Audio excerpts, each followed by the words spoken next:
All right, coming to the stage, I have Miss Nancy Arroyo. Broadway, come to the stage.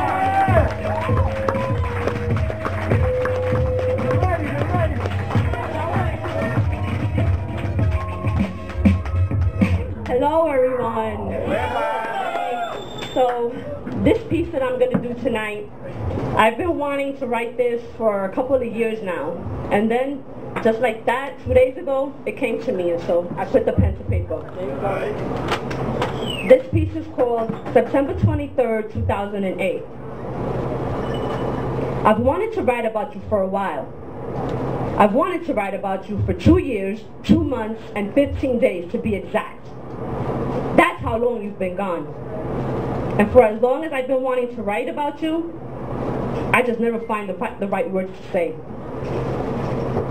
I just couldn't find the right words to put down on paper that would memorialize all that you meant to me.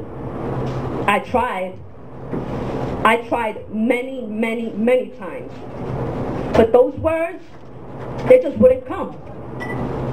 I used to sit in my room for hours, wishing, hoping, waiting. Kind of like a kid on Christmas Eve waiting for Santa Claus to appear. I waited and waited and waited, but those damn words just wouldn't come. They just wouldn't. And I'd draw a blank every time I tried to put the pen to paper. Then I realized maybe I would never find the right words to say. Because how could I ever accurately describe the hole that has been permanently left in my heart?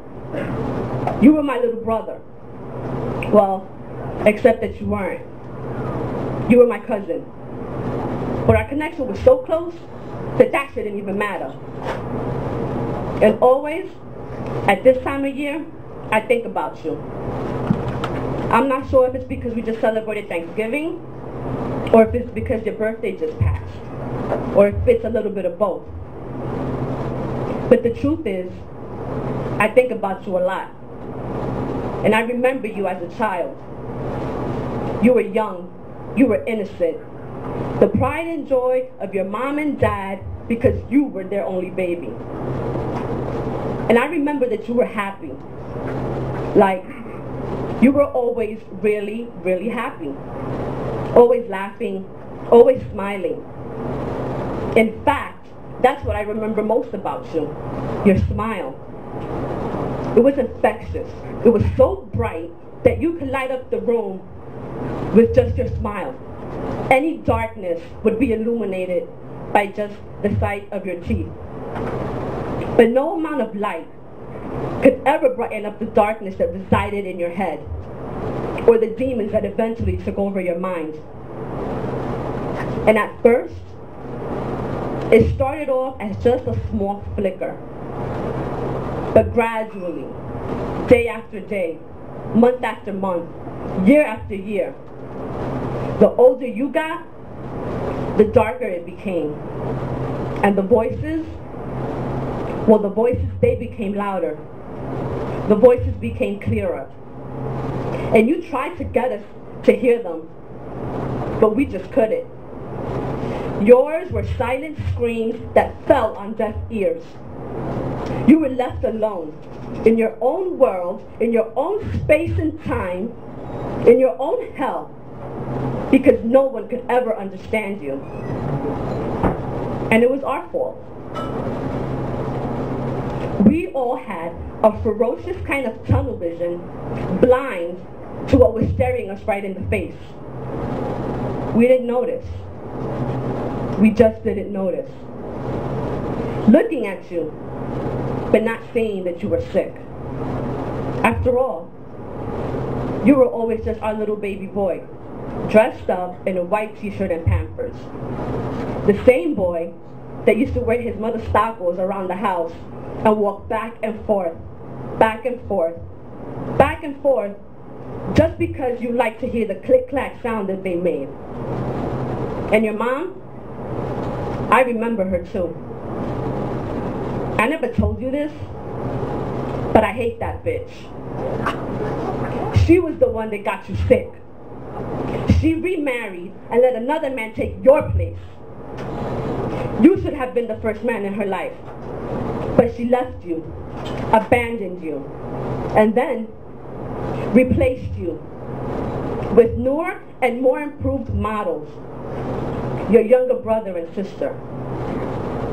Because you were broken, cracked in all the wrong places, and you could never be fixed. And she couldn't return you and get her money back.